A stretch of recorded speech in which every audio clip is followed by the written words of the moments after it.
إذا مكرهة بالإجماع العقد باطل، يعني حال العقد ما قبلت ما رضيت، يعني بقلبها صدق مو راضية وأظهرت أنها مو راضية، مو أنه بعد العقد تقول أنا وقت العقد ما كنت راضية. أما إذا كانت مضطرة لا العقد صحيح.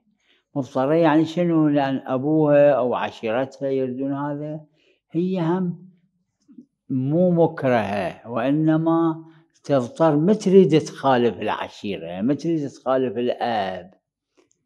عقد المضطر صحيح، أما عقد المكره باطل لا بلا شك. إذا اضطرار كان ما يخالف العقد صحيح.